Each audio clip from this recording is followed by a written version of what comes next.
네, 오늘 이제 시편 강의 5강입니다. 5강으로서 이제 시편 40편 들어가도록 하실 거예요.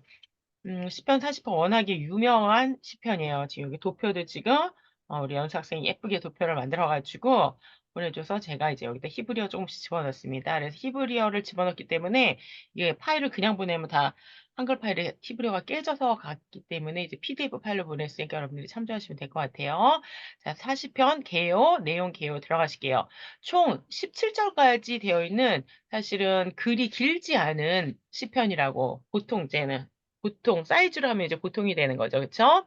이 감사 찬양시는 다윗의 무지 심각한 위기에 오랫동안 고통을 받다가 구원받은 것을 감사하여 지은 시예요. 그러니까 우리가 탄식시가 되게 많다 그랬잖아요. 특히 1권에 탄식시가 무척 많아요. 왜냐하면 되게 힘든 역경과 고난, 막 죄악과 싸우면서 디디는 시기 때문에 1권이 그러한 탄식의 시가 되게 많은데 탄식시 중에서 이거는 감사시가 들어가 있기 때문에 되게 좀 더 빛이 나는 시라고 할 수 있겠죠. 그래서 지금 사실 시편 40편이 되면 우리가 41편까지가 1권이에요. 우리 첫 강의 때 했어요. 그다음에 42편부터는 2권으로 넘어가게 되는 거거든요. 그러니까 1권의 마지막 시가 41편이에요. 근데 그 41편하고 40편하고 말하자면 거의 세트처럼 붙어 있는 마지막 1권을 마치는 감사 찬양시, 감사 찬양의 노래 이런 식으로 연결되는 거예요. 그래서 지금 40편과 이 41편이 마지막 1권을 닫는 시라고 여러분이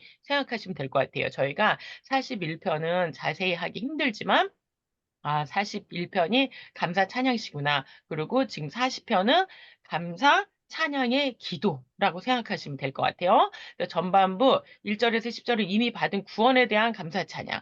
그 다음에 지금 이제 받은 구원이 감사한데 더 나은 구원을 바라보는 미래를 바라보는 내용이 나와요. 11에서 17절은 앞으로도 자신에게 우리가 뭐 하나님 믿었다 위기가 없다. 그럼 이제 이단이죠, 사실은.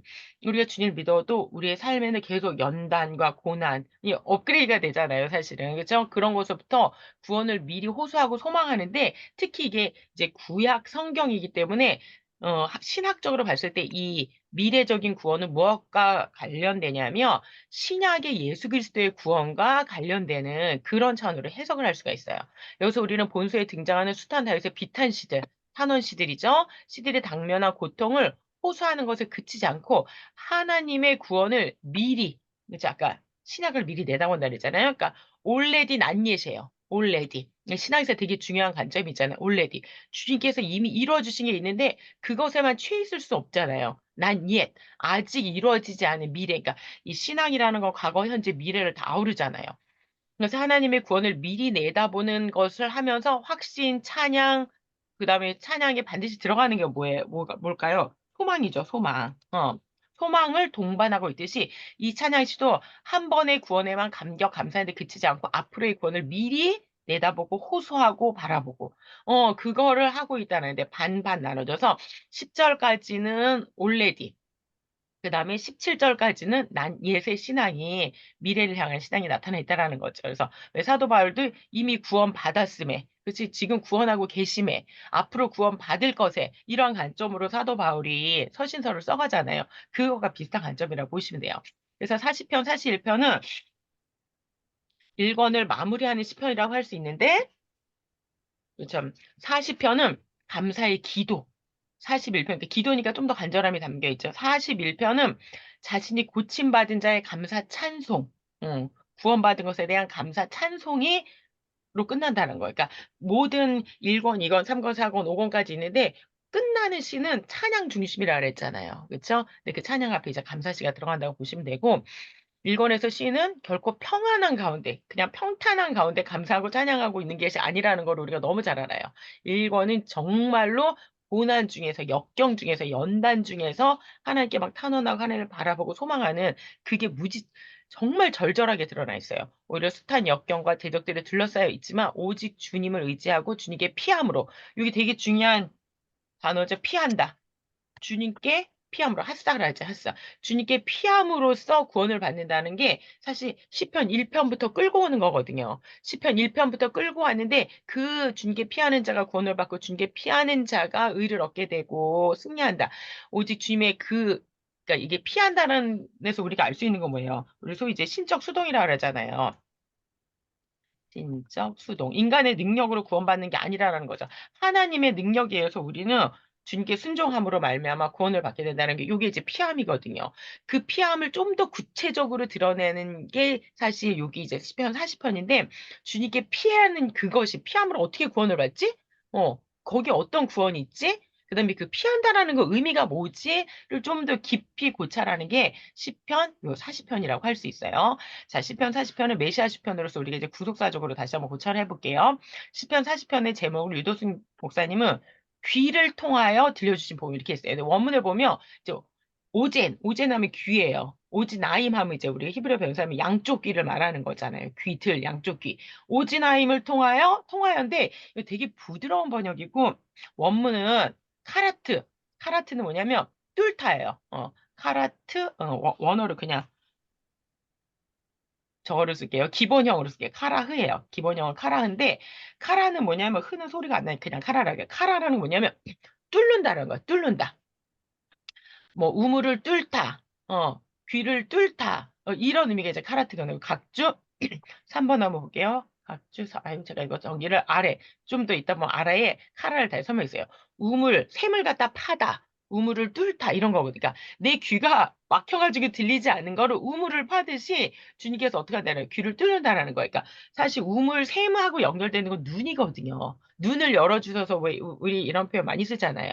근데 귀도 열어주시지 않으면 들을 수 없다라는 거죠. 그래서 귀에 할례, 나의 귀로 깨닫게 하소서 이런 표현들이 성경에 자주 나오거든요. 그때 이제 그 기본적인 뭐냐 카라예요. 뚫다. 그러니까 귀를 통하여라는 기본 원문으로 오즈나인 카라트. 트가 붙은 거는 이제 병형이 일어난 건데 오즈나인 카라 해가지고 귀를 뚫어서 들려주신 복음이라는 거예요.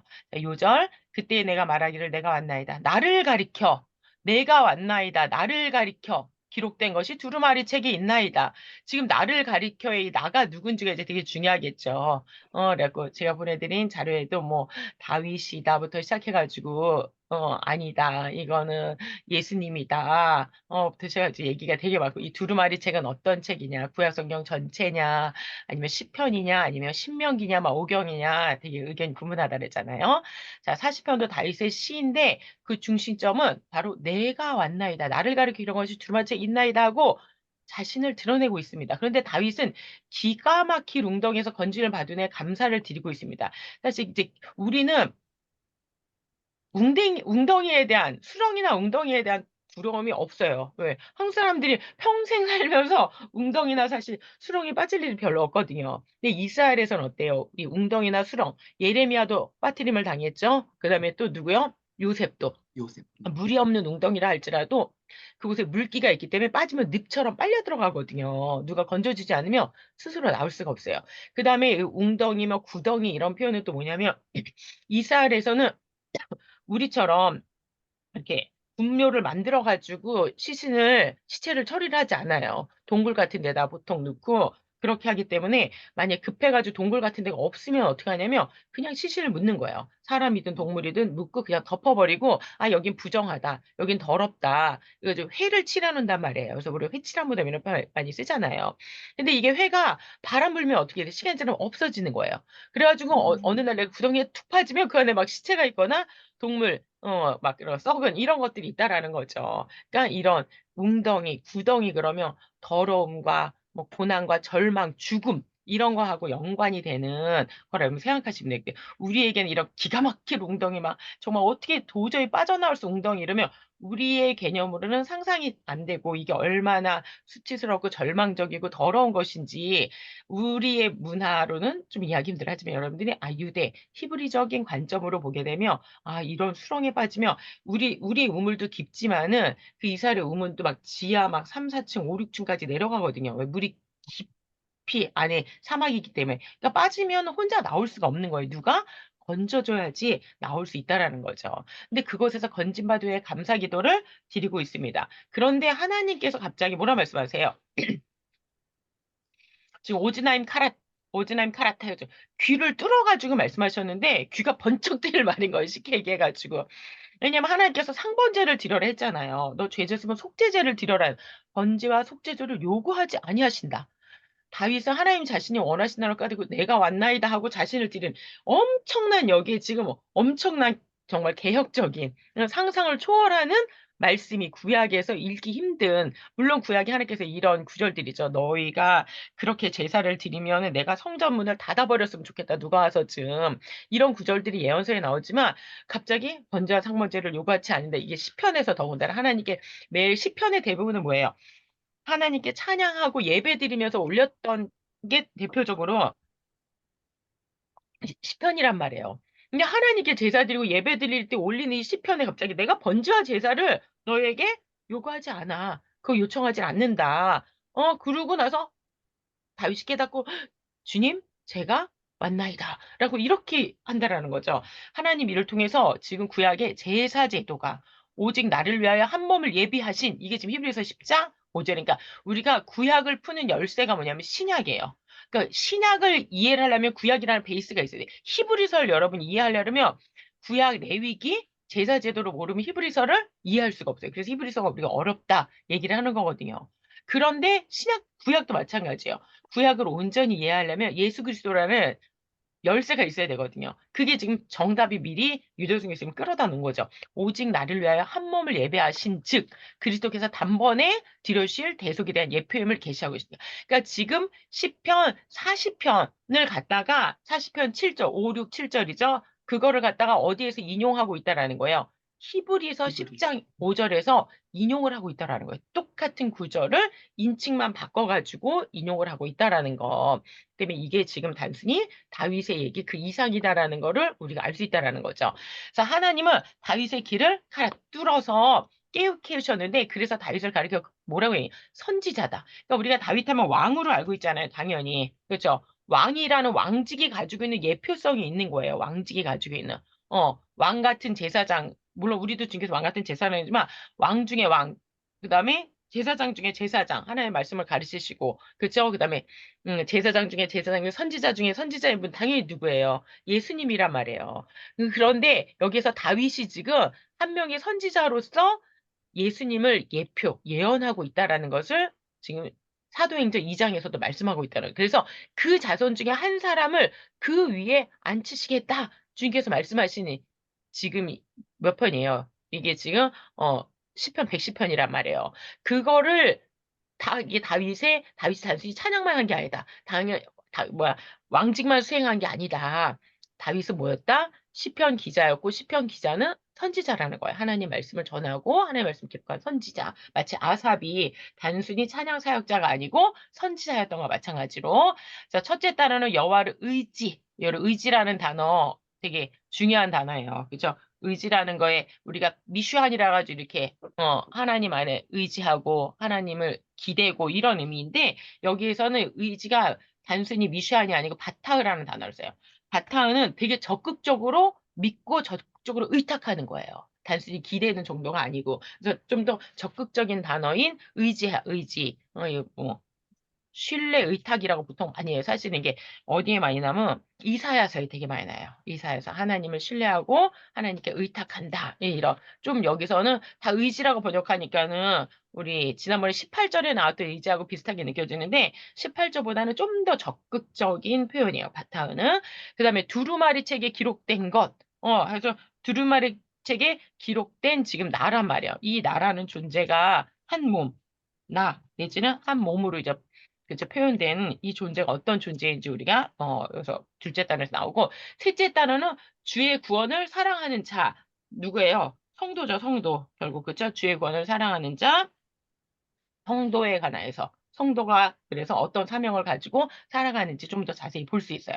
자, 첫째 단어 여호와를 의지하는 자는 복이 있다. 첫째 단어의 중심은 여호와를 의지하리로다. 여호와를 의지하는 자의 복. 요렇게 이제는 3절과 4절에 반복해서 바타흐라는 단어가 지금 나오고 있습니다. 이는 40편의 명제 같은 말씀으로 구원을 얻는 자의 찬양이요 증거. 지금 구원을 얻은 자는 뭐야? 여호와를 의지하고 의탁한다는 거예요. 자기의 삶을 하나님께 맡긴다라는 거예요. 맡긴다. 단순히 이렇게 기대고 하나님 도와주세요. 이 정도가 아니고 온전히 갖다가 하나님한테 맡기는. 그래서 이 바타흐라는 단어가 반복해서 사용되고 있어요.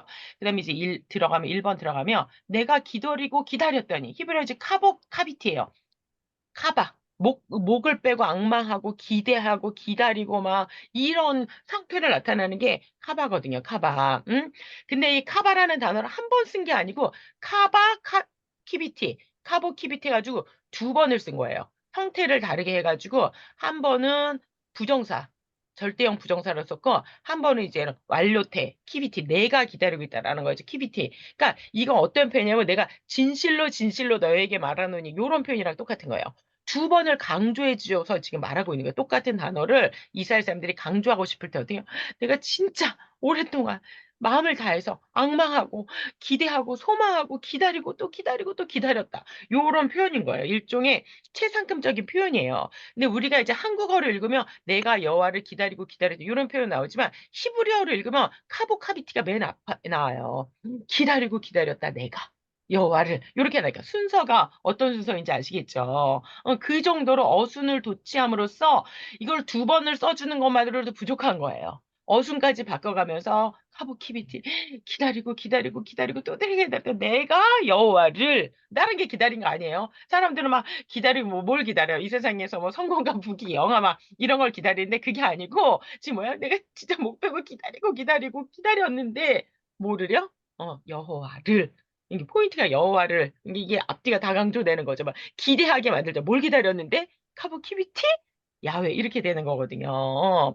그래서 이게 되게 시적으로 보면 10편, 18편에서도 엘홈 가도나 히치키 내가 주님을 품고 사랑합니다. 주님은 나의 힘이십니다. 이 느낌이 완전 다르다 그랬잖아요. 그처럼 여기서도 지금 카보키비티 기다리고 기다렸다. 사실 이게 되게 신앙에 있어서 되게 중요한 자세이기도 하죠. 그래서 이 기다림이라는 자세, 기대하고 앙망한다라는 거는 이미 이 사람이 하나님께 응답받은 자의 자세라는 거예요. 응답을 받지 못한 사람은 기다리질 못한다는, 인내할 수 없다라는 거죠. 근데 하나님을 기다릴 수 있다라는 건 하나님의 인격에 대한 믿음이라는 거, 하나님 속성에 대한 믿음이라는 거예요. 내가 원하는 걸, 내가 원하는 시간에 잠깐 막 들어주시는, 그거를 떠나서 내가 원하는 때를 하나님이 지연하시고 내가 원하는 게 아닌 다른 거를 주신다라는 거죠. 근데 그것에 대해서 어떻게 한다라는 거예요. 나는 이 시편이 이제 뒤에 보면 하나님 생각이 너무 많으시다. 이런 표현이 나와요. 그걸 내가 다 말로 표현할 수도 없다. 이 생각이라는 게 이제 하나님의 계획, 의도, 생각 이런 거거든요. 그러니까 내가 아무리 내 인생을 계획하고 요렇게 해야지 계획해도 내 걸음을 인도하시는 분 야훼 하나님이시잖아요. 그것에 대한 믿음인 거예요. 그래서 내가 지금 원하는 대로 이루어지지 않았어. 내가 원하는 때에 응답해 주지 않았어. 근데도 불구하고 내가 기뻐하고 즐거워하고 할 수 있는 거, 기다리고 앙망하고 계속해서 바라볼 수 있는 건 뭐냐면 그 사건에 대한 기대가 아니라라는 거예요. 여호와 하나님에 대한 기대라는 거. 그 자세를 가지고 있다는 것 자체가 이미 뭐예요? 응답받은 사람이라는 거죠. 이미. 그게 어떤 의미인지 아시겠죠? 그게 없으면 어떻게 돼요? 일이 일비하는 거죠. 하나님 주시면, 할렐루야, 감사. 안 주시면, 원망하고 떠나가는. 사실은 그런 신앙의 자세를 교회 안에서 많이 보잖아요. 근데 그게 참 신앙이 아니다라는 거. 내가 이미 기다리고 기다렸다라는 거는 하나님 뭘 해주세요라는 그 매달림, 단순히 막 떼쓰는 그러한 자세를 넘어서는 이 단어 안에 하나님을 기대하고 소망하는 그 카바라는 단어가 제가 여기 각주에 보면 어디 설명을 해놨어요. 카바. 여기 각주 4번이네. 각주 3이 지금 4로 올라가야 돼요. 자, 4 보면 카바.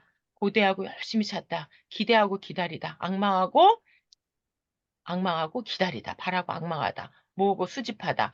여기에서 이제 카베라는 단어, 줄끈. 왜? 끈을 내린다. 왜, 누가 끈을 내렸어요? 기생 라합이 끈을 내리잖아요. 이게 이제 줄끈이란 말. 그리고 여기서 뭐가 나요? 티크바. 새끼줄, 소망, 바람, 기대. 이런 말이거든요. 주님을 향해서, 이스라엘의 국가가 뭐예요? 티크바예요, 티크바. 핫티크바. 하면 그 소망, 최고의 소망, 이런 말이거든요. 이 단어가 지금 소망하고, 여러분, 우리가 누군가를 소망하고 기다린다라고 그 사람을 향한 신뢰가 있다라는 거. 이 사람은 이미 사실은 기다릴 수 있다라는 거는 이미 응답을 받았다는 거. 여러분 사랑하지 않는 사람 기다릴 수 있어요? 사랑하지 않는 사람 기다리고 또 기다릴 수 있어요? 이미 기다리고 기다렸다는 구원 얻은 자의 찬양이요 증거요 뭐예요? 사랑의 고백인 거예요. 이미 나 네가 올 때까지 기다릴 수 있어. 계속 기다릴 거야. 늦게라도 꼭 와. 이건 뭐예요? 이미 사랑한다라는 고백을, 사랑이 없으면, 그래서 우리가 생각할 때 그냥, 의지하고, 기다리고 기다렸다, 기다리고 기다렸다. 요게 지금 연결되는 거죠. 기다림의 의미. 네. 히브리어 기다림의 의미는 이미 뭐다? 그 안에 사랑의 고백이 들어있다. 그래서 귀를 기울이사, 그러니까 주님 어때요? 귀를 기울이사 나의 부르짖음을 주님께서 들으시다. 내가 기다리고 기다리고 기다렸는데 주님께서는 이미 이 사람 알고 있어요. 내 기도를 들어주시고. 우리 기도할 때 어때요? 정말 때로는 막 거창하게 기도하기도 하지만 어쩔 때는 어때요? 이제 막 아유 아버지 그냥 아버지 막 이럴 때도 있잖아요. 정말 기도를 어떻게 해야 될지 모를 정도 힘들 때도 있잖아요. 그리고 어쩔 때는 금방 하나님 찬양했다가 또 좀 이따 어떻게 해요? 아유, 주님, 기양해 주실 거, 뭐, 우리 기도하다 보면 얼마나 주님 앞에 그래요. 하지만 주님께서 그 나의 부족한 부르짖음도 다 듣고 계시다는 이게 어떻게 보면 주님의 인격적인 믿음이죠. 이를 39편과 연결해보면 사실 이게 39편, 40편하고 이렇게 연결되는, 읽어보면 이렇게 시편들이 연결이 되거든요. 보면 여호와의 나의 기도를 드시면 나의 부르짖음에 귀를 기울이소서 내가 막 이렇게 눈물이 흘릴 때 제발 잠잠지 마소서 하는데 그것에 대한 응답송이 40편이라는 거예요. 그 다음에 이 사실 39편과 이 41편은 이 40편을 사이에 두고 어떤 위기와 죽음, 특히 병, 이걸 놓고 이제 주님 앞에 간절히 기도하는 내용이거든요. 죽을 병에 걸려가지고 죽을 수밖에 없는 상황에서 기도하는 하나님께 들어주셨다. 이런 긴박하고 아주 긴박한, 급하고 긴박한, 절박한 상황이죠. 그렇게 연결해서 우리가 봤을 때 이 40절이 갖는 39절과 이 41절, 찬양으로 쭉 고조돼서 올라가기까지 이 40편의 응답에 대한 감사가 들어간다는 거예요. 자, 그러면 이렇게 응답을 받았는데 구체적으로 무엇을 들어주셨는가? 나를 기가 막힌 웅덩이와 수렁에서 끌어오시고 내 발을 반석 위에서 나를 내 걸음을 견고하게 하셨도다. 내 발걸음을 여러분 견고하게 하셨다. 이런 표현 시편에서 되게 많이 나오는 즐겼어요. 내 발을 암사슴 같게 하사. 그다음에 반석도 되게 많이 나오죠. 자, 여기에서 반석은 우리 지난주에 봤던 쌀리일까요? 쭈리일까요? 한번 맞춰보세요. 제가 보내드리긴 했는데 여기서 이 줄이, 반석은 줄이. 쌀리예요. 쌀리. 아, 셀라. 쌀리인데 이거 뭐냐면 큰 반석이 아니에요. 사실은 이건 뭐예요? 바위예요. 바위. 튼튼한 바위. 이 사람 수렁에 있어. 수렁. 수렁에서 그 죽음의 수렁을 말하는 거거든요. 그 죽음의 수렁에서 나온 그 튼튼한 반석. 십자가를 얘기하는 거예요. 단단한 바위를 얘기하는 거예요. 단단한 바위인데. 그리고 구별 없이 쓰다 보니까 반석하고 한국말로 지금 이 바위가 계속 나오는데 바위 여기서 나오는 바위는 자기가 이 우물, 수렁, 늪에서 딱 건져 나와 있는 그 바위를 얘기하는 거지. 수렁에서 나와서 커다란 암석으로 암반으로다가 옮겨졌다는 얘기가 아닌 거예요. 십자가를 상징하는 정말 사람 눈으로 보기에는 어떻게 보면 별것 아닌 것처럼 보이지만 튼튼한 바위를 얘기하는 거예요. 그곳에 서 있는 자는 수렁에 빠지지 않는데 사람들은 뭐예요? 수렁이 수렁인지 모르고 진탕으로 계속 흙탕물로 들어간다고 주님께서 표현을 하거든요. 근데 이 사람은 지금 주님께서 만드신 그 예비하신 쌀리 위에 있다라는 거지. 그래서 내 발이 빠지지 않고 견고하다. 자, 39평을 연결하면 기가 막힌 운동이야 수렁이 내가 떠나 없어지기 전에 나의 건강을 회복해서 한 그런 중병. 지금 우리가 39편 앞뒤로 연결했을 때 39편 또한 뭐예요? 40편이죠. 41편. 뒤에 거랑도 연결할 수 있어. 앞에 있는 39편, 뒤에 있는 41편과 연결했을 때는 중병, 죽을 병에 걸리니까 우리 죽을 수밖에 없는 인간의 운명을 한마디로 말해. 에노시라 그랬잖아요. 에노시. 오라, 이 공고한 자로다. 이 사망의 목에서 도대체 누가 나를 건져내랴? 로마서 몇 장이요? 7장. 아이고. 제가 자판이 좀 고장나가지고 잘 안 쳐져. 로마서 7장이에요. 그런 상태를 대표적으로 나타내기 때문에 이 1편이 여러 가지 우여곡절 고난이 총체적으로 나오지만 이 특히 마무리하면서는 중병에 관계된 게 죽을 병에 걸려있는 그 모습 39편과 41편에 나와요. 하지만 이제 40편은 그 모든 것을 아우르는 그 고난, 연단, 죄악과의 그 정말 처절한 싸움 이런 것들을 다 나타내는 거예요. 그래서 일반적으로 그런 유대 히브리적 관점에서 수렁과 웅덩이, 미티드 밑보르라래요. 그러니까 티트로부터 구원하시고 웅덩이에서 구원하신다는 거예요. 그래서 미가 붙는 거예요. 몸으로부터. 이거는 죽음, 죄악, 형벌, 파멸, 극심한 불행과 무기력 등으로 인해서 스스로는 도저히 빠져나올 수 없는 뭐 어떤 상태요? 정적 무능의 상태에 인간이 이런 기독교가 다른 점이 뭐예요? 내가 스스로 해가지고 막 탑을 쌓아가지고 올라가는 게 아니죠. 주님의 구원이 아니면 한 걸음도 나갈 수 없다는 거. 나의 나된 것은 오로지 주의 은혜로다. 이걸 나타내는 그 구약적인 표현이 뭐냐? 미티드와 미보르예요. 그러니까 이 티드로부터 이 보르로부터 나를 이 수렁에서부터 나를 건져내신 분은 주님밖에 없다. 들어 올리신다라고 표현하거든요. 히브리어로 알라예요. 혼자서는 도저히 빠져나올 수 없는 늪과 같은 깊은 음의 회칠한 무덤을 상징합니다. 바로 지옥 구동이 뭐예요? 우리 18편의 표현으로 하면 수월이죠, 수월. 수월과도 같은 표현이에요. 그러니까 여러분이 티트, 보르, 수월 이런 게 나오면 다 뭐하고 관계된다? 죽음 내지는 지옥하고 관계된다고 보시면 돼요. 그런 것과도 같은 고난과 저주에서 오직 누구를 받는다? 여호와 하나님을 바랐더니 반석이 알셀라예요. 그러니까 위 하면 이제 아래요. 셀리 하면 나의 반석이 되는 거고 알셀라 하면 반석 위에. 여기에 사실은 연결어가 이렇게 딱 들어가요. 알셀라. 견고한 바위 위에 세우셨다. 여기서 세우셨다 또 코넨이요. 코넨. 그러니까 여러분 우리가 히브리어로 킨이라는 단어 되게 좀 많이 들어보시죠. 우리가 쿤, 킴 이런 단어 기억나세요? 여호와 여호와 긴. 긴. 그쵸. 여호와 그냥 쿰은 세우는 거야. 달리다 쿰 하면 소녀야 일어나라야. 근데 달리다 쿤 하면 어떻게 되냐면 소녀야 일어나서 계속해서 쓰러지지 말고 너가 계속해서 서서 나가야 된다. 이게 이제 쿤인 거예요. 더 지속적인 의미가 강한 거죠. 쿰은 그냥 한번 이렇게 세우는 거. 넘어진 자를 이렇게 세우는 거예요. 쿤은 계속해서. 그러니까 하나님께서 어떻게 하신다는 거예요. 지금 나를 확고하게 세우셔서 쿤 흔들리지 않게 지속적으로 주님께서 나를 세우셨다라는 거예요. 이제 더 이상 내가 우물에서 빠져서 허우적거리지 않게 주님께서 튼튼한 바위, 아까 여기서 견고한 바위, 뭘 상징한다 그랬어요? 자꾸 조그만 바위는 뭘 상징한다요? 십자가예요, 십자가. 구원의 십자가. 이제 주님께서 마지막 심판하러 오시고 주님께서 완전히 온 세상을 통치하러 오시는 그거는 뭐하고 연결되냐면은 쭈루하고 연결돼. 쭈루. 아주 견고한 반석하고 연결되는 거라면 이거는 십자가 사건을 통해서 우리를 건져요. 세상 눈으로 보기에 십자가는 뭐예요? 형벌이잖아요. 형틀이잖아요. 얼마나 자꾸 초라해요. 그죠? 하지만 오히려 그러니까 로마인들에게나 유대인들이 꺼리고 싫어하는 거란 말이에요. 그렇죠? 자, 본문은 여기서 기다리고 기다렸다. 카보카비티를 맨 앞에 놓고 두 번씩이나 부정사와 동사로 강조하고 있는데 열을 기대하고 악몽하고 기다린다는 것, 소망한다는 것, 한다는 것은 이미 하나님 향한 응답의 표현이며 뭐예요? 사랑의 표현이죠. 그렇죠? 그러니까 우리가 되게 제가 지금 되게 강조하고 있는 거예요. 이 카보카비티라 이미 이 카보카비티의 상태에 들어갔다라는 것은 하나님을 향한 믿음의 표현이고 사랑의 표현이라라는 거. 우리가 사실은 기도할 때 원하는 거를 얻는 것보다 더 중요한 건 뭐예요? 기도를 하면서 내 마음이 변하잖아요. 기도를 하면서 주님하고 어떻게 돼요? 점점 더 소드해진다 그래요. 소드. 친밀. 그렇죠? 친밀, 연합이란 말이에요. 주님하고 연합이 되는 관계, 연합 관계가 되는 걸 나타내는 거거든요. 그러니까 막 기도해가지고 내가 원하는 거 하나하나 무슨 획득하는 그런 비즈니스적인 관계가 아니라는 거죠. 지금 카보, 키비티 한다는 거.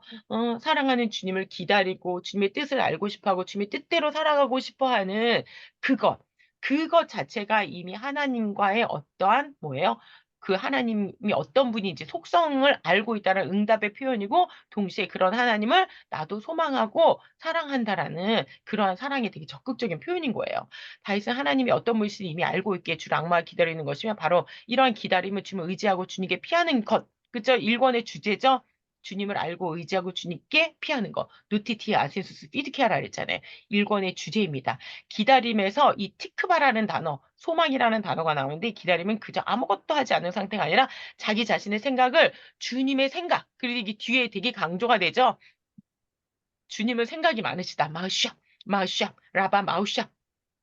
내가 아무리 생각을 해도 주님의 생각을 도대체 다 헤아릴 수도 없고 말로 표현할 수도 없다. 세이세이. 그 정도로 나를 향한 생각이 많고도 많고도 깊고도 깊도다. 이렇게 말씀하거든요. 증언하거든요.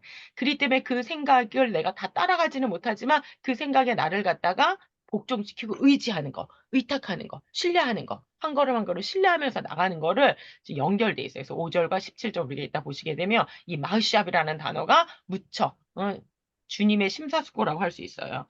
주님의 계획과 심사숙고, 숙고하심. 어떻게 보면 주님의 지혜가 다 이렇게 응축되어 있는 거죠. 그쵸? 근데 우리는 그걸 알아요, 몰라요? 모르잖아요. 우리는 막 당장 눈에 팔 걸 놓고 무릎을 꿇고 기도하기 시작했는데 여러분들 많이 경험하실 거예요. 막상 기도를 하려고 딱 앉으면 그 기도가 아니고 하나님께서 다른 기도를 시키시잖아요. 더 나은 거를 바라보게 하시고, 주님께 더 포커스를 맞추게 하시잖아요. 그게 이제는 뭐가 되는 거예요? 카보키비티가 되는 거죠. 그러자 주님께서는 다른 것이 아닌, 그래? 내가 나를 직접 보여주게 해서 주님만을 악마하고 소망하는 다윗을 끌어올리셨다는 표현이 나요. 끌어올리셨다. 그러니까 스스로는 못 나온다 그랬잖아요. 주님께서 알라. 주님께서 끌어올리셨는데, 이게 무슨 표현을 하냐면, 야, 레니 해가지고 그가 나를 끄집어 올리셨다. 라는 히필 사역 타동사예요. 히브리어 좀 배우신 분들은 히필은 뭐야? 사역 동사. 영어로 하면 make예요. 그렇게 만드셨다는 거예요. 주님께서 다윗을 이렇게 잡아서 올리셨다래. 끄집어 올리셨지. 나 혼자는 한 걸음도 나오지 못한다. 하나님께서 나를 끄집어 올리셨다. 이렇게 표현하고 있다는 거죠. 즉 전적으로 하나님의 은혜로 끌어올려진 것이지. 다 뭐예요? 다윗의 입장에는 뭐야? 수동. 올려진 것이지 다윗이 스스로 올라갈 수 없다는 표현입니다. 기독교가 다른 종교와 다른 점은 바로 뭐 덕을 쌓고 수양을 쌓아서 구원에 이를 수 없으면 오직 주님의 은혜로 구원받을 수 있다는 이것을 시편 40편에 지금 확실하고 있습니다. 그리고 3절에서 중요한 말씀이 또한 계속 이어지는데 새 노래 곧 우리 하나님께 올릴 찬송을 내 입에 두셨으니 많은 사람이 보고 두려워하여 여호와를 의지하리로다. 그럼 여기서도 새 노래 올릴 찬송을 입에 두셔서 찬양할 수 있다라는 거예요. 주님께서 두시지 않는데, 내가 그냥 만들어서 작곡해서 지금 할 수 없다라는 거죠. 그래서 아삽을 예언자라고 얘기하는 게 바로 그건 거예요. 하나님께서 그 입술에 찬양을 두셔야지만이 찬양할 수 있다라는 거죠. 기독교의 찬양과 기도도 내 뜻대로가 아니고, 누구 뜻대로? 내 뜻대로가 아니다. 내 뜻대로라는 것이 아닙니다. 그죠? 우리 뭐야, 내 뜻대로 마옵시가 라초니 내 뜻, 내 기쁨, 내 흥에 겨워서 드리는 찬양이 아니다라는 거. 그래서 다윗을 극한 위기에서 우리가 새 노래도 한번 보긴 봐야 돼요. 나중에 시간 되면 새 노래 라는 거 쉬루하다 쉬라르는데 이 쉬루하다 쉬면 새로운 피조물이 드리는 노래인 거예요. 그렇기 때문에 이게 무슨 새로운 멜로디를 만들고 새로운 가사를 만드는 게 아니에요. 찬양을 보면 다 말씀 찬양이야. 시편을 찬양하고 말씀, 구약의 오경을 막 찬양하고 모세의 노래라 그러잖아요. 그다음에 어린 양의 노래, 또한 신약의 말씀들을 찬양하고 새로운 피조물로서 찬양을 해서 새 노래인 거지 새롭게 작사 작곡이 돼서 새 노래가 아니다라는 거를 우리가 좀 기억할 필요성이 있어요. 자, 이어서 다윗을 극한 위기에서 회복시켜 주심을 보고 그 찬양에 증언하고 많은 사람들이 경외하여. 이게 되게 중요하다 그랬죠. 경외. 경외를 한마디로 하면 뭐라 했어요? 경외. 이레라 하세요. 이레할 때 이레랑 똑같아요. 발음이 똑같아요. 이레, 예레 이래는데 이레의 뜻이 뭐냐면 두려워, 떨며 사랑하다요. 두려워, 떨며, 공경하며, 한국말로 좀 쉽게, 공경하며 사랑하다. 이게 되게 중요한 개념이거든요. 근데 이 시편 40편을 찬양하는 노래들이 되게 많아요, 사실은. 복음성가도 되게 많은데 제가 이렇게 가만히 들어보면 이 구절이 되게 많이 빠져 있어. 그러니까 여호와 하나님을 공경하며 사랑하는 거, 여호와 이레라는 거, 두려워하면서 사랑하고 믿게 된다라는 이 말씀들이 상당히 빠져가지고 그냥 오직 하나님의 막 사랑에만 강조가 돼 있거든요. 이거는 공경하며 사랑한다라는 거 뭐예요? 사랑과 공의가 함께 있는 거예요. 사랑과 공의가 연합되어 있는 그러한 단어예요. 사실은 여호와 이레라는 단어가 하나님을 경외한다라는 건 하나님을 사랑하면서도 그 하나님의 공의를 두려워하는 공경하는 그런 의미인데 이런 부분들이 사실 복음성가에서 너무 약하죠. 그래서 주님께서 요걸 이제는 유도서 목사 뭐랑 연결했냐면 당연히 이제 연결되는 부분인 게 요나가 니네 사람들에게 표적이 된 것 같이 인자도 이 세대에 그러하리라. 지금 다윗이 죽을 병에서 건짐을 받은 거. 그 죽을 자리에서 산 자리로 돌아온 거. 도저히 극복할 수 없는 그 죄악의 구렁텅이에서 빠져나온 거. 사실 다윗이 바세바 사건 이후 하나님과의 관계가 되게 멀어질 수밖에 없고 되게 힘들어가지고 그 시편 51편이 나오게 되잖아요. 이제 그런 상태인 거야. 근데 이게 번제로도 해결이 안 되고 뭐 어떤 속죄제로도 해결이 안 되는 거죠. 근데 주님께서 해주신 응답이 뭐예요? 근데 네가 살 수 있는 방법이 있다라는 거, 한 몸이 예비되어 있다라는 거거든요. 그래서 지금 이 단순히 죽음에서 구원받은 것만을 간증하는 게 아니고 이거를 통해서 진짜 말하고 싶은 게 뭐냐면 마치 니느웨 사람들에게 요나가 죽음의 자리에서 일어나가지고 표적이 된 것 같이 지금 다윗의 사건도 단순히 그냥 위기를 탈출하는 데 초점이 아니고 요나의 표적과도 같은 그런 표적이 된다라는 거예요. 다윗이 죽음의 자리에서 어떻게 살아났는지 이걸 구원하시는 분이 누구신지를 보여준다는 거죠. 니느웨 성의 왕 백성들이 심지어 짐승까지 금해서 회개하는 불가사의 일이 어떻게 해서 일어나겠습니까? 요나의 표적. 그 물고기 뱃속에서 3일 만에 살아난 그 사건을 통해서 사람들이 보고 두려워 떨면서 주님 앞에 나왔다라는 거죠. 사도 바울도 증거가 뭐예요? 목숨을 걸고 얘기하는 거잖아요. 증거하기를 이제는 어디든지 사람을 다 명하셔 회개하라시니 이는 정하신 사람을 알고 천하를 공의로 심판하시라. 되게 중요하죠? 하나님께서 공의로 심판할 날을 작정하시고 마지막 심판이 있다라는 거예요. 이에 저를 죽어가다가 다시 살리신 것을 모든 사람이 믿을 만한 증거, 핑계하지 못할 확실한 증거, 죽음에서 부활한 증거. 이게 이제 책으로 다 청춘을 위한 기독교 번증에 보면 되게 자세히 젊은이들도 이해할 수 있게 예수 그리스도의 죽음과 부활이 단순히 어떠한 광신도들의 그러한 신앙 고백이 아니다. 이건 역사적인 기록이고 그래서 예수님 믿지 않는 사람들까지 이걸 기록에 남겨놨다라는 거를 되게 자세히 써놓은 이제 번증학 책이에요. 여러분 시간 되시면 한번 보시면 좋을 것 같습니다.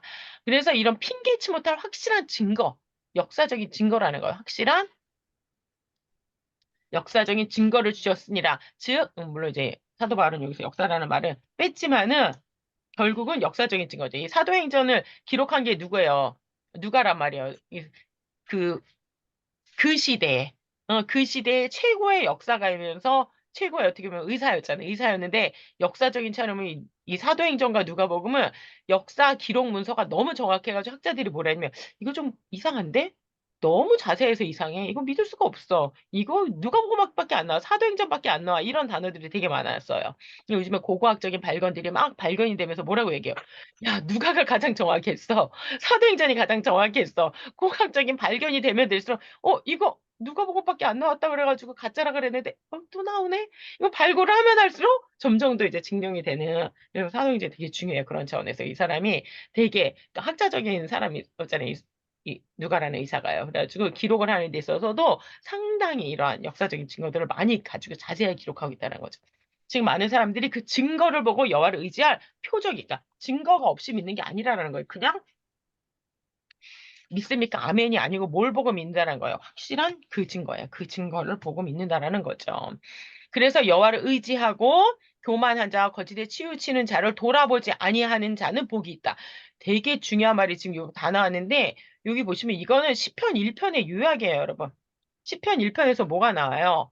여호와를 의지하는 자와 교만한 자가 대조해서 나오잖아요. 여호와께 피하는 자와 거짓과 교만에 치우친 자가 나온단 말이에요. 이걸 요약한 거예요. 여호와를 의지하고 교만 자와 거짓 치우치 않은 자를 돌아본다. 그들에게 마음을 향한다라는 거예요. 그들과 함께 그걸 이제 시편 1편은 더 자세히 그들과 함께 걸어가고 그들과 함께 앉아서 도모하고 그걸 이제 한마디로 뭐야? 돌아본다라는 거. 돌본다. 파나 얼굴과 마음을 향하여서 그들과 함께 한다. 이런 의미거든요. 근데 그렇게 하지 않는 자가 아슈레. 이 아슈라라는 단어도 너무 많이 나죠. 아슈레 하이슈, 아슈레 시, 복이 있는 자, 복이 있는 자, 복이 있는 자가 어떤 자인지 시편 1, 2편에 나왔단 말이에요. 근데 이게 지금 시편 1, 2편을 갖다 한마디로 사실 요약한 게 지금 4절에. 그러니까 시편 이게 지금 닫는 시라 그랬잖아요. 40편과 41편이 1권을 닫으면서 지금 시편 1편을 다시 한번 어떻게 보면 요약해 보고 있는 거와 마찬가지예요. 주님을 악마와 기다리는 자에게 주님께서 성도에게 적극적으로 기울여 구부리고 계신단 말이에요. 주님께서. 이게 지금 이게 히브리 이게 1절에서 나타라 그래요. 나타. 여호와께서 귀를 기울이셨다는데 원문은 그렇게 나와 있지 않아요. 한번 제가 잠깐 볼까요? 자, 여기 보시게 되면 표를 보세요. 내가 여호와를 기다리고 기다렸더니 나에게 기울이사예요. 나에게. 근데 우리는 요거를 의역을 했어. 제가 이거는 뭐야? 직역한 거예요. 직역. 직역을 하면 뭐예요? 주님께서 나를 향해서 이렇게, 너 뭐라고 말하는 거지? 하고, 이렇게 관심을 가지고 기울이고 계시다라는 거예요. 기울이고 계시다라는 거. 좀 들려야 되겠네요. 기울이고 계시는데, 우리는 요거를 그냥 의역을 해가지고, 주님께서 나에게 귀를 기울이사, 이런 식으로 지금 표현하고 있는 원문은 뭐예요? 그게 아니고 나한테 이렇게 기울이고 계시는 거야. 나한테 기울여서, 얘가 뭐라고 얘기하지? 그리고 나를 향한 관심인 거야. 일종의 귀만 기울이는 거하고 좀 다른 표현인 거예요. 어떤 표현이요? 향하고 구부리다라는 거는 친밀함이에요. 친밀함. 뭐의 표현이라고요? 친밀함. 친밀함, 그다음에 연합의 표현인 거예요. 연합, 사랑 요런 거의 표현인 거예요. 가까이 다가와 가지고 요렇게 기울이고 있는 그러한 상태를 나타내는 거거든요. 고러한 상태를 나타내는 건데 우리는 그냥 하나님께서 내 소리만 듣는 것처럼 지금 약간 고렇게 약간 표현해요. 귀를 기울이면 귀만 갖다 대는 것처럼 들리는데 그러는 게 아니고 나타나는 거는 이렇게 가까이 다가간다 이런 거예요. 가까이 다가가서 구부리고 향하다. 근데 만약에 우리가 보세요. 다시 본문으로 돌아가 가지고 근데 하나님은 우리를 향해서 아이고 막 넘어가네요. 하나님께서 우리를 향해서 이렇게 기울이고 몸을 향해 가지고 계시는데 만약에 우리가 누구를 향해서 교만과 거짓에 치우친 자를 향해서 내가 이렇게 향한다고 해서 그러면 어떻게 되겠어요? 이게 영적 간음이지 사실은. 그렇죠? 그러니까 양립할 수가 없는 거예요. 하나님은 나를 향해서 이러고 계시기 때문에 나는 교만한 자와 거짓에 치우친 자들을 사랑하면서 그들과 함께 거주하면서 그들을 향해서 나아갈 수 없다는 몸과 마음이 그쪽으로 향할 수 없다라는 그러면 여호와를 의지하는 자가 아니게 거짓에 동참하는 것은 매우 중요해요. 동참하지 않는 매우 중요해요. 이것은 연합과 동맹에 있어서 가장 기본적인 것으로 그렇죠. 이게 일종의 전쟁시이기도 하다 그랬잖아요. 연합 관계, 동맹 관계에 있어서 가장 기본적인 것으로 시편 1편 1절부터 강조된 것입니다. 이거하고 관계되는 죄가 뭐예요? 영적 간음죄. 음. 이거를 벗어나게 되면 뭐가 된다? 영적 간음죄. 그다음에 전쟁에서는 이거 뭐라 그래요? 반역죄지, 반역죄. 동맹을 맺었어. 근데 반대편하고 또 동맹을 맺어. 그럼 어떻게 되는 거예요? 이거는 죽자라는 얘기지 한마디로 얘기하죠. 그래서 영적 간음죄 내지는 반역죄에 해당하는 무지 큰 죄에 해당되는 거예요, 사실은. 그래서 우리가 여호와를 의지한다. 아까 의지라는 게 단순히 그냥 이렇게 다가가는 정도가 아니라 좀 미슈한이 아니라 강력하다. 바타하라 해서 바타하라는 거는 진짜 의탁하는 거야. 의지, 의탁, 신뢰. 되게 적극적인 단어예요. 무지 적극적인 단어야. 그런데 한편으로는 그러면서 한쪽 손은 하나님을 향해서 의탁을 하는데 반대 내 몸은 손은 여기가 있고 내 얼굴과 마음은 딴 데로 가 있는 거는 가능해요, 불가능해. 그러니까 여호와를 의지한다라는 것 자체가 그런 자를 함께하지 않는다라는 거예요. 그러한 자가 뭐야? 아슈레. 근데 여러분 우리를 돌아보세요. 우리 자신을 돌아보세요. 그래요, 못 그래요? 하나님 의지한다 그러면서 나가면 주님 잊어버리고, 그죠? 나도 모르게 휩쓸리고 이럴 때 얼마나 많아요. 우리가 교만하다는 게 나 잘났어요. 사실은 이게 아니고 거짓에 치우친다라고 속아가지고 치우치는 거거든요. 자기도 모르게 하나님 아니고 내가 막 다른 방법을 강구하고 내가 나름의 막 솔루션을 막 하고 하나님을 잊어버리고 이런 상태를 얘기하는 거거든요. 근데 그게 하지 않으려면 이렇게 카바티해야 돼. 카바키비티. 주님을 바라보고 주님께 소망을 두고 주님께 사실은 우리를 이렇게 업그레이드 된 시험을 주시는 것도 계속해서 주님을 더 바라보고 사랑하는 훈련. 맨 마지막 때 되면 얼마나 이런 미혹이 많다 그랬잖아요. 거짓이 얼마나 많아요. 그런 시대에 사람들이 여기서 무슨 일이 벌어졌대. 여기서 막 기적이 일어났대. 여기서 뭐가 막 일어났대. 이러면 사람들이 우르르르 따라가다 망한다 그랬잖아요. 진리에 대한 사랑이 없어서 여기서는 구원에 대한 사랑이 없어서라고 나와요. 실질적으로 진짜 구원받고 진짜 진리에 대한 사랑이 있으면 그렇게 치우쳐서 나가지 않는다라는 거죠. 3절에서 여호와를 바타 적극적으로 신뢰하고 확신하고 맡긴다라고 말씀하고 계속해서 4절에서 여호와를 또 의지한다. 또 강조가 되는 거죠. 그러한 사람이 바로 아슈레.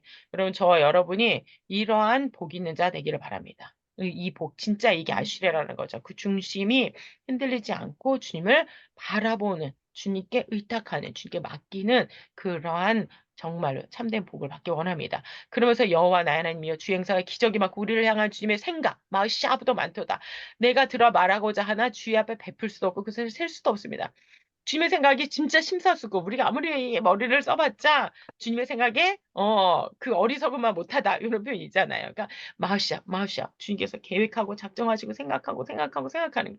그러니까 여기서 하나님의 행사는 단지 그냥 어떤 중병 혹은 고난에서 회복시켜 주신 그것이 전부가 사람들은 그걸 보잖아요. 야, 이 사람이 죽을 병에서 살아났대. 이걸 이 고난에서 이렇게 막 회복해가지고 이렇게 번영하게 되고 이렇게 사람들은 그걸 간증하고 그걸 바라본단 말이에요. 근데 그게 아니라 그보다 더 중요한 거 하나님의 깊은 생각들 마샤브, 지혜가 담겨 있는 뭔가 있다라는 거죠. 그리고 그게 도대체 무엇인지가 이제는 6절부터 이제는 펼쳐지기 시작합니다. 그 대사. 하나님의 마샤브. 하나님의 그 너무나도 깊고 깊은 지혜와 생각, 나를 위한 그 모든 것이, 응축되어 있는 그게 도대체 뭔지가 이제 시적으로 다 6절에 이제 딱 펼쳐지기 시작합니다. 자, 둘째 단어, 김성원 조선생님 읽어주세요. 둘째 단어의 중심점은, 네. 둘째 단원의 중심점은 두루마리 책 메길라 스페르, 즉 성경에 기록되었다는 데 있습니다. 무엇이 기록이 되었다는 말인가? 주께서 나의 귀를 통하여 들리시기를 제사와 예물을 기뻐하지 아니하시며 번제와 속죄제를 요구치 아니하신다 하신지라. 기독교는 하나님께서 인간의 귀를 통하여 복음의 말씀을 들려주시는 계시의 종교입니다. 귀가 뚫리지 않은 자들을 가리켜서 스데반 집사는 마음과 귀에 할례를 받지 못한 사람들이라고 지적합니다. 다윗은 기가 막힐 웅덩이와 수렁에서 끌어올리신 구원의 체험을 한 후에 하나님의 은혜가 너무나 감사해서 제사와 예물을 드리려 했습니다. 그런데 하나님께서 다윗의 귀를 통하여 두 가지 놀라운 깨달음을 얻게 하셨는데 그 첫째가 제사와 예물을 기뻐하지 아니하시며 번제와 속죄제를 요구치 아니하신다는 것이었습니다. 이 깨달음은 당시 구약 시대로는 가히 혁명적인 깨달음이었던 것입니다. 그래서 나의 귀를 통하여 즉 막혔던 귀를 뚫어서 카라 깨닫게 해주셨다고 표현하는 것입니다. 자, 한번 제가 성경은 설명 들어가 볼게요. 여기 보면, 우리 이제 계시의 종교, 뭐야, 내가 막 믿고 싶은 대로 내가 막 상상해서 믿는 게 아니라는 거죠. 하나님께서 쓰여주시고, 보여주시고, 들려주신 걸 믿는다라는 거예요. 귀가 뚫리지 않은 자들에서 마음과 귀의 할례를 받지 못한 자. 그래서 들을 귀 있는 자가 복되다 말씀하시잖아요. 들을 귀 있는 자는 들을지어다라고 말씀하시는데, 이 귀의 할례가 무척 중요하다. 무엇과 연결된다? 마음의 할례. 그다음에 여러분, 귀가 뚫는다라는 거, 귀 뚫린 자, 이 귀 뚫린다라는 거하고 되게 중요한 게 뭐냐면, 귀 뚫린 종 생각나세요, 여러분? 음, 노예. 그쵸. 귀 뚫린 종. 종인데, 자기가, 종살이를 했어. 그 종살이가 7년이 되면 끝나잖아요. 그래가지고 이제는 안식년이 돼가지고 나가도 돼. 근데 어떻게 해요? 내가 들어올 때 홀로 들어왔는데, 내가 주인을 너무 사랑해. 그리고 주인이 주신 아내가 있어. 근데 내가 그 아내를 데리고 나갈 수 없단 말이에요. 그러니까 어때? 나는 주인도 사랑하고 아내를 사랑하기 때문에 나는 이곳에서 영원히 당신의 종이 되겠습니다. 하는 게 이제 귀 뚫는 종, 사랑의 표현인 거예요. 주인을 향한 사랑의 표현. 그러니까 이 귀를 뚫렸다라는 것은 마음과 귀를 할례를 받았다. 사랑한다는 표현, 귀 뚫린 종에서 우리는 귀가 뚫렸다는 건 뭐야? 사랑하고 관계되는 거예요. 사랑. 아하브, 사랑하고 관계되는 표현이 귀가 뚫렸다라는 표현인 거예요. 그러니까 우리가 교회를 아무리 다녀도 보세요. 막 그냥 소위 내가 원하는 것만 얻기 위해서 교회 다니는 사람들 많잖아요. 근데 귀가 뚫린 사람은 어떻게 돼요? 하나님 말씀을 사랑한단 말이에요. 이 사랑이라는 거예요. 그냥 사랑이 아니고 말씀에 대한 사랑이지. 말씀에 대한 사랑을 가지고 있어요. 진리에 대한 사랑이 있는 자는 구원을 일으키지만 교회를 아무리 오래 다녔다 해도 구원을 이루는 게 아니잖아요. 내가 입적했다 그래가지고. 그래서 마음과 귀에 할례를 받지 못한 사두개인 바리새인 보세요. 성경을 아무리 잘 알면은 뭐예요? 뭐가 없어요? 진정으로 하나님에 대한 사랑이 없잖아요. 진정으로 말씀에 대한 사랑이 아니고 내가 이만큼 했어. 자기를 나타내는 게 주간접이란 말이에요. 그죠? 소위 형식주의, 뭐 외식주의, 율법주의라고 우리 얘기를 하잖아요. 율법이 중요하지만 율법주의가 아니라는 거죠. 그죠? 은혜가 있지 않으면 우리가 할 수 없다라. 하나님의 사랑이 없으면 그 사랑에 대한 응답이거든요. 그래서 귀가 뚫린다는 표현이 되게 사실은 깊이 있는 표현이다. 귀에 할례하고 관계되고 말씀을 향한 사랑하고 관계된다라는 거. 다윗은 기가 막힌 웅덩이와 수렁에서 수령이 아니죠. 수렁? 수렁에서 끌어올리신 구원 체험을 한 후에 하나님의 은혜가 너무나도 감사해서 예물을 드리려는 거죠. 지금 자기가 구원받았으니까 너무 감사해가지고 감사 예물을 드리려는데 하나님이 다윗의 길을 통해서 아니라고 말씀하시는 거예요. 제사와 예물을 기뻐하지 아니하며 번제와 속죄제. 여러분 이거 다 그 이스라엘 제사를 다 합해서 뭐야? 제사인데 이 제사도 사실 한자로 보게 되면 되게 예수님이 나타난다 그랬죠. 제사예요. 이게 모양을 한번 크게 제가 보여드릴게요. 그럼 단어를 한번 보실게요. 그러니까 성경을 히브리어로 아는 것도 중요한데 우리 한글이 사실은 한자로 만들어 있잖아요. 이 제자를 보게 되면 이게 이 달월자처럼 생긴 게 뭐라 그랬어요? 고기육이에요. 고기육. 재물 육자예요. 재물. 그 원래대로 축약하지 않으면 이렇게 사선이 그어져 있는 거예요. 왜 각을 떴으니까. 각든 고기 모양이에요. 그 다음에 이건 오른손 우자, 또 우자잖아. 오른손으로 고기를 들어서 보여주는, 거제를 얘기하는 거야. 손으로 재물을 들어가지고 하나님 앞에 보여드리는, 보일시, 재물을 보여주는 거야. 그 다음에 뭐예요? 이것도 보여. 근데 뭘 보여? 뱀을 보여주는 거야. 뱀이 들린 것처럼 들릴 일이 있잖아요. 그 다음에 이게 제사를 또 고대어로 찾아보면 선비사예요. 십자가 밑에 이렇게 땅이 있는 거예요. 그러니까 십자가를 나타내. 십자가를 바라보라는 거야. 뱀을 바라봐라. 십자가를 바라보라가 제사인 거예요. 한자로다가. 그러니까 한자를 누가 만들었지 진짜 잘 만들었다라 했잖아요. 근데 하나님께서 이 제사와 예물을 어떻게 하신다고? 기뻐하지 않는다. 왜? 지금 이 제사가 예수 그리스도를 나타내니까 예수님을 나타내는 예표로서의 의미가 있다라는 거예요. 그 제사 자체, 예물 자체가 의미가 있다는 거예요. 번제와 속죄제도 다 무엇과 관계돼? 예수 그리스도와 연결된다. 이거 유도수 목사님의 레위기 파노라마, 그다음에 아더핑크 목사님의 출애굽기, 어, 강해 보면 너무 자세히, 너무너무 자세히 나와 있어요. 여러분들이 꼭 시간 내서 보셨으면 좋겠어요. 자, 이 깨달으면 당시 구약 시대로는 정말 혁명적인 일이라 했죠. 나의 길을 통해서 막혔던 귀를 뚫어 카라로 이렇게 귀를 파가지고 정말 뚫어가지고까지 이렇게 아주 리얼한 표현으로 이렇게 말씀하시는데 이게 그 3천여 년 전에 다윗의 시대로 돌아와 생각해 보면은 당시는 성번제를 드리는 시대에 막 다윗 아들 솔로몬이 올라갈 때 뭐예요? 소를 2만 2천 마리, 양을 12만 마리. 근데도 하나님께서 지금 하시는 말씀, 근데 나 그게 기쁜 게 아니야. 그럼 뭐가 기쁘시다라는 거지? 라는 의문이 당연히 들죠. 그때 내가 말하기를 내가 왔나이다. 나를 가리켜 기록한 것이 두루마리 책에 있나이다 합니다.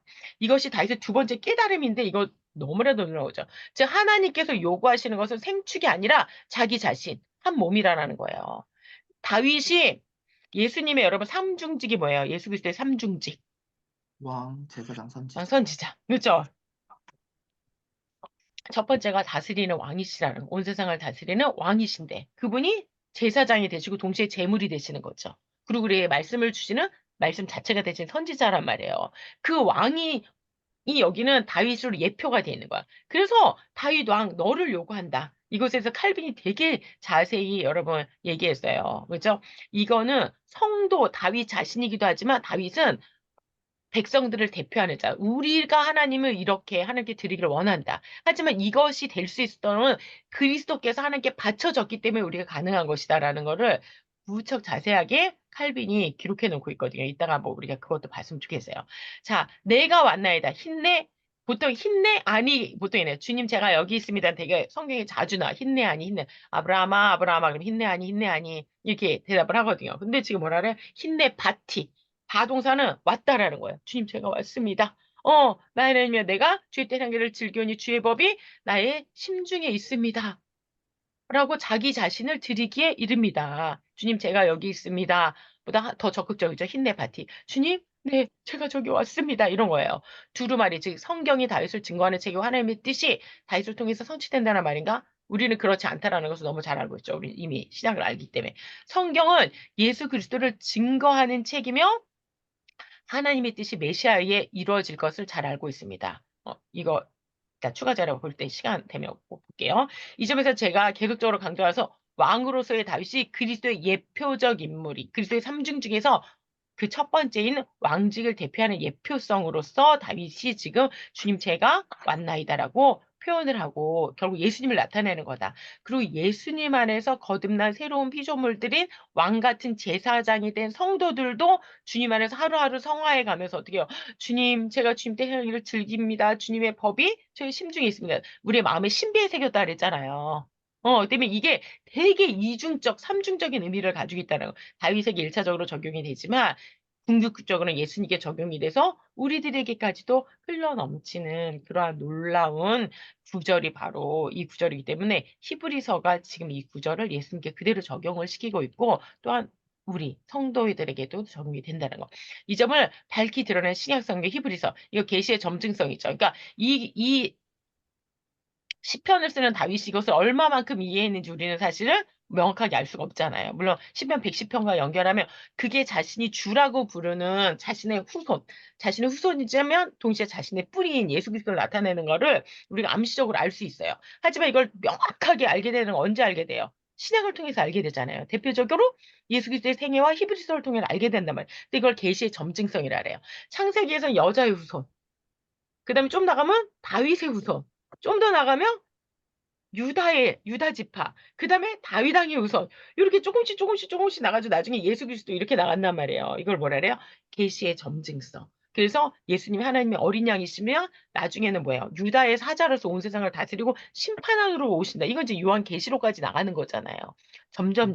그러니까 구약에서 이렇게 쫙 예언서를 가면서 성문서 시편으로 가면서 쫙 열리는 것처럼 신약에서는 어떻게 점점점 요한 계시록 향해서 복음서부터 쫙 서신서를 통해 계시록까지 나간단 말이에요. 그러니까 롱샷이라 그랬죠. 롱샷하고 없어지는 게 아니고 롱샷하고 정확히 예수님한테 딱 꽂힌다는 거죠. 이걸 이제 계시의 점증성이라고 얘기해요. 뭐 메타 히스토리 보통 이렇게 역사를 초월해서 역사를 꿰뚫어서 나간다는 거죠.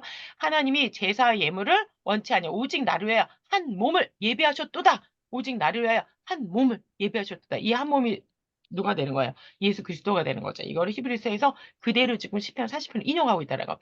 그래서 22,000마리 뭐 송아지 12만 마리 어린 양이 아니라 이것들은 예표, 즉 그림자일 뿐이며 실체는 바로 한 몸, 즉 한 사람, 고 자기 아들을 예비하셨다는 말씀이다. 왜 그런가? 이는 황소와 염소의 피가 능히 죄를 없애지 못하기 때문에 그거 가지고 되면 예수님 주님께서 당신의 아들을 보내서 죽일 이유가 없으시죠. 그거 가지고는 인간의 죄를 속할 수가 없기 때문에 구약에서 오히려 그렇게 매년 속죄제를 통해서 그냥 하나님이 넘어가 주셨던 건 뭐예요? 미리 내다본 거지. 왜? 예수님이 단번에 죽으심으로 에파팍스라 그랬잖아요. 올람이라 그랬잖아요. 시공간을 초월해서 적용돼요. 2000년 후에 있는 우리들에게 적용됐듯이 2000년 전에 있던 사람이든 3000년 전에 있던 사람이든 심지어 아담에게까지도 소급해서 시공간을 초월해서 적용되는 하나님의 올람, 시공간을 초월하신 속성이 있기 때문에 단번에 영원히 이루실 수 있다라는 거죠. 그렇기 때문에 이거는 황소나 염소의 피 가지고 되는 게 아니고, 주님께서도 뭐라 했어요? 창세기, 우리가 아브라함 얘기가 되게 이게 중요한.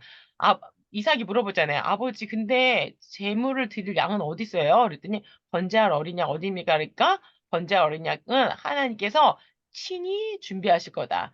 이것에 대해서 옛날에 어느 목사님이 이렇게 설명하셨어. 아유, 아브라함이 그냥 대충 잘 둘러댔네. 지금 대충 잘 둘러댄 게 아니에요. 그죠? 되게 깊이 있는 거예요. 하나님께서 자기를 위하여 친히 준비하시리라. 하나님께서 여기서도 이제 동음 이어로 이레가 나와. 엘로힘 이레 엘로힘 하나님이 경외해요. 근데 여호와 이레 뭐 하나님께서 보고 그가 준비해 주실 거다 이런 말이거든요. 하나님께서 보고 준비하시거든. 근데 이 준비라는 단어도 보니까는 이게 준자가 법준자더라고요. 법.